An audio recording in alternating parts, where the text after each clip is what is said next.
सम्पूर्णमा मेरो तर्फबाट धेरै धेरै नमस्कार। आज गेजिङ कम्युनिटी हलमा हाम्रा भारतका आयरन म्यान जसलाई सरदार वल्लभभाई पटेल भनेर चिनिन्छ अनि उहाँ एक निष्ठावान देशवासी, देशको हितमा, देशको नागरिकको हितमा आफूलाई अगाडि उभाएर आज सारा भारतलाई एकीकरण गर्नुभएको उहाँको जन्मदिनमा आज हामी यसरी भेला भई उभिन पाउँदा आफैलाई ज्यादै भाग्यमानी ठान्दछु। र विशेष गरी आज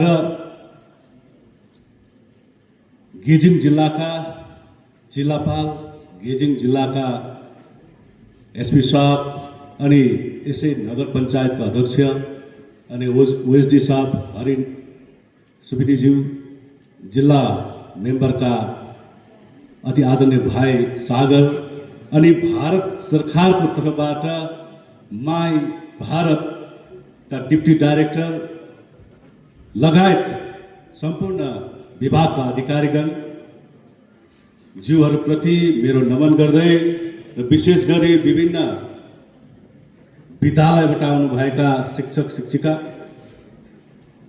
विद्यार्थीगण र आज रङ्गारङ कार्यक्रम गर्ने विशेष गरी नृत्यमा उहाँले आफ्नो कला देखाइसक्नु भएको छ। उहाँहरूलाई मेरो व्यक्तिगत तर्फबाट र सरकारको तर्फबाट धन्यवाद पनि दिन चाहन्छु। यो छोटो अवधिको कार्यक्रममा मलाई तपाईँहरूले बोलाइदिँदा म ज्यादै आज भाग्यमानी ठाने, किनभने आज हामीलाई यसरी बोल्ने, यसरी उभिने र यतिको तपाईँको हरेक कुराहरूमा हामीलाई सुरक्षा प्रदान भइरहेको छ। भारत सरकारको अधीनमा भारत सरकारका प्रधानमन्त्री श्री नरेन्द्र मोदीज्यूले जुन तरिकाले संसारमा भारतको विकासको विषयमा काम गरिरहनु भएको छ, यो सम्पूर्ण श्रेय सरदार भाइ पटेलमा जान्छ। आज उहाँको जन्मदिनमा धेरै केही भन्नु छैन, किन मभन्दा तपाईँहरू धेरै विज्ञ व्यक्तित्वहरू हुनुहुन्छ, यहाँ अफिसर्सहरू हुनुहुन्छ, विद्यार्थीहरू हुनुहुन्छ, शिक्षकहरू हुनुहुन्छ। आज उहाँको विषयमा विद्यालयमा पढाइन्छ, युनिभर्सिटीमा पढाइन्छ, कानुनहरूमा पढाइन्छ, उहाँ के हो र कस्तो हो, उहाँले कसरी भारतलाई एकीकरण गर्नुभयो, जुन समय अङ्ग्रेजहरूको हातबाट भारत स्वतन्त्र भएपछि भारतमा विभिन्न जग्गाहरूमा राजाहरूको चलन थियो, ती राजाहरूलाई गई मनाइकन आज विकसित भारत बनिएर तयार भएको छ। र उहाँको योगदान, उहाँको क्षमता भारतले मात्र होइन, सारा दुनियाँले देखिसकेको छ। र उहाँको जुन दृढता सङ्कल्पले गर्दाखेरि आज भारतमा सुनौलो र समृद्धि र सुखी भारत भएको छ। उहाँको आज संसारमै सबैभन्दा सायद ठुलो शालिग भारत सरकारले बनाइएको छ। प्रेमसिंह तामाङ ज्यू उहाँ पनि उहाँको जन्मदिनको दिन ती शालिगमा पुगेर उहाँले फुल चढाएको हामीले देखिरहेका थियौँ। आज सिक्किमले पनि भारतलाई कसरी, भारतसँग मिलेर कसरी काम गर्नुपर्ने सिक्किमका सम्माननीय मुख्यमन्त्रीले रात दिन सिक्किमका जनतालाई सुरक्षा, सिक्किमका जनताको लागि सोचिरहनु भएको छ। सिक्किमका जनताको निम्ति, हक र अधिकारको निम्ति, कानुन सुव्यवस्थाको निम्ति उहाँले काम गरिरहनु भएको छ। यसरी नै हाम्रो पनि एउटा दायित्व बनिन्छ सरकारलाई मजबुत बनाउने, सरकारको हरेक व्यवस्थालाई हामीले साथ दिनुपर्ने। यस विषयमा पनि हामी सिक्किमे जहिले पनि अगाडि बढिरहेका छौँ। विशेष गरी आज यस कार्यक्रममा भारत सरकारले आज देशभरि नै भारतकै पहिलो गृहमन्त्रीको आज जन्मदिन मनाइरहनु भएको छ। उहाँको शिक्षा धेरै कठिनाइहरू थिए। उहाँको शिक्षा आज हामीले पढ्दै जाँदाखेरि हेर्दै जाँदाखेरि सायद अब हामीलाई त्यो शिक्षा लिन त्यति गाह्रो हुँदैन, किन उहाँले त्यति सहज बनाएर भारत स्वतन्त्र गरेर धेरै सेनानीहरूले भारत स्वतन्त्र गर्नुभएको छ र त्यस भारतमा आज हामी रमाइरहेका छौँ, खुसी भइरहेका छौँ। हाम्रो लक्ष्य भनेको पहिलो देश आउँछ अनि मात्र अन्य कुराहरूमा हामीले काम गर्नुपर्ने भएको छ र म धेरै कुरा तपाईँहरूप्रति नलम्बाएर धेरै कुराहरू नगरेर विशेष गरी म विद्यार्थी भाइ बहिनीहरूलाई अनि आउने युवाहरूलाई चाहिँ म दुई चारवटा कुरा भनेर यहाँबाट बिदा लिन चाहन्छु। हेर्नुहोस् भाइ बहिनी, आज तपाईँ हाम्रो अगाडि महान व्यक्तित्वहरूको कहानीहरू हामी हेर्ने गर्छौँ, उहाँहरूको लाइफको विषयहरूमा हामीले जान्ने गर्छौँ अनि हामी त्यस विषयमा जान्दै गर्दाखेरि चाहिँ हामीले के सोच्छौँ भने म पनि त्यतिको व्यक्तित्व हुन पाए, मैले पनि केही गर्न पाए, मेरो पनि यो सानो समाजमा यो ठुलो विकसित भारतमा मेरो पनि केही योगदान रहोस् भन्ने तपाईँहरूको मनमा एउटा केही चिज जाग्छ भने जहिले पनि पोजिटिभ बनाइनुपर्छ। हेर्नुहोस् भाइ बहिनी, विद्यार्थी भाइ बहिनीहरू, बिग्रिनको लागि त हजार बाटो तयारी छ, बिग्रिनको लागि चाहिँ हजार बाटो तयारी छ, सप्रिनको लागि चाहिँ कठिनाइको बाटो तयारी छ। चोइस तपाईँ हाम्रो हुनुपर्छ र जहिले पनि हामी बिग्रिनेपट्टि भन्दा पनि सप्रिनेपट्टि जानुपर्छ। आज हाम्रो जेनेरेसन धेरै विचलित भएको देख्दा कहिलेकाहीँ दुखी हुन्छ। यति बेसी अवसरहरू हुँदाहुँदै पनि हाम्रो जेनेरेसनले ती अवसरहरूलाई गुमाएर नराम्रो कुराहरूतिर हिँडिरहेका छन्। आज हेर्नुहोस्, तपाईँहरूको अगाडि उदाहरण यहाँ अमर सुब्बाजी हुनुहुन्छ। उहाँले जब म्याराथन स्टार्ट गर्नुभयो उहाँ त्यतिखेर 42 इयर्सको थिए भनेर उहाँको मैले इन्टरभ्यू हेरेको थिएँ।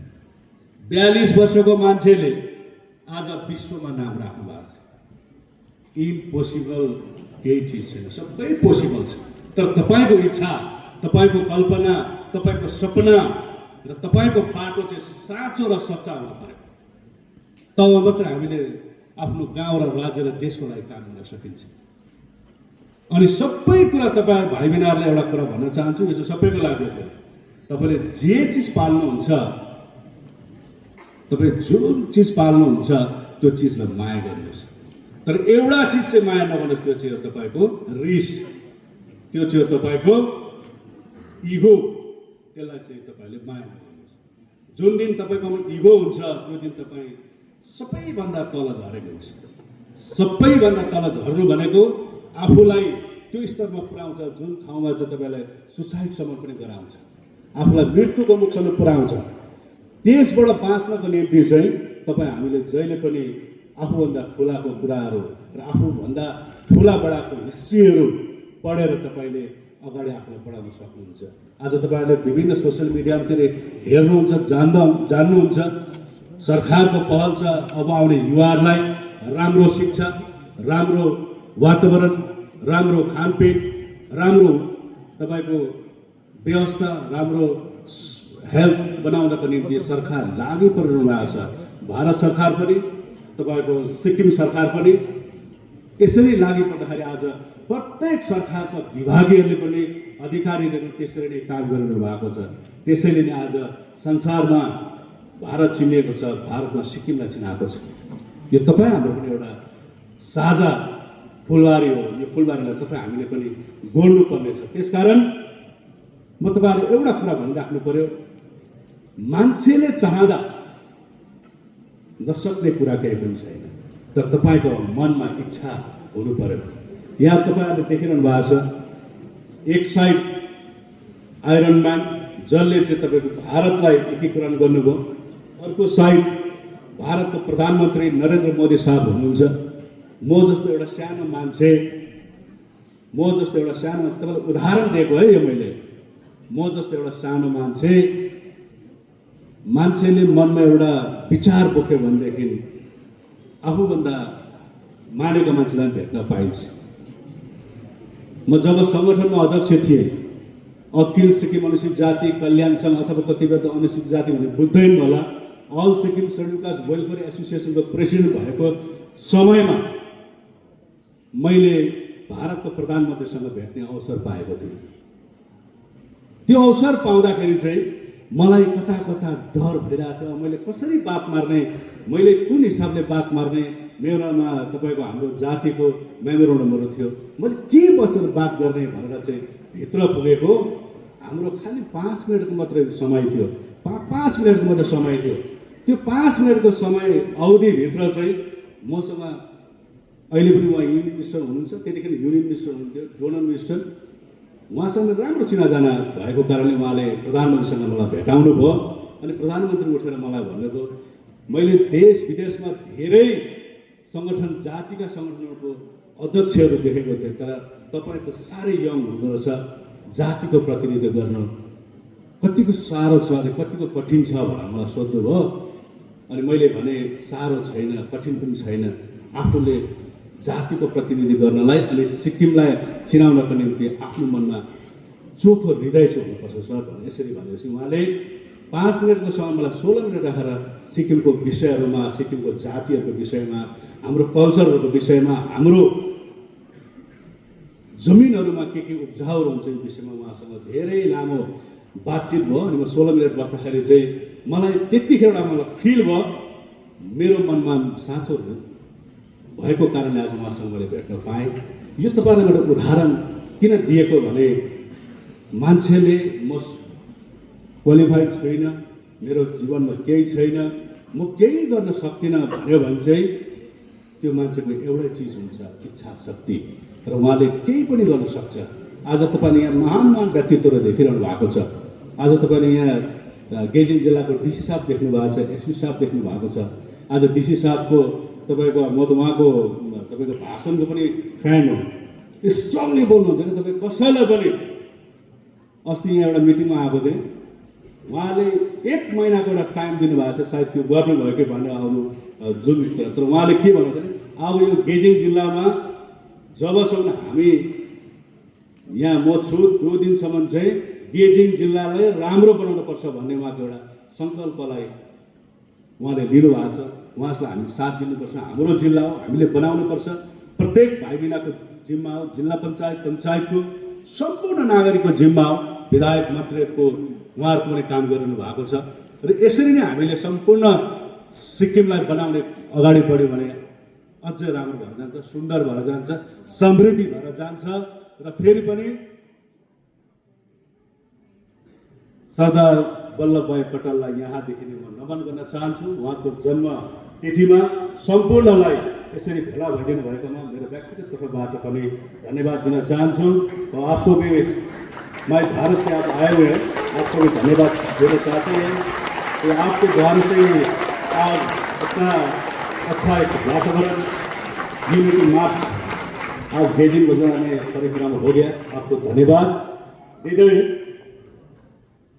एकपल्ट नारा नभए त है, मेरा भारत, मेरा भारत, मेरा भारत, मेरा भारत, जय हिंद, जय Hind. Thank you so much.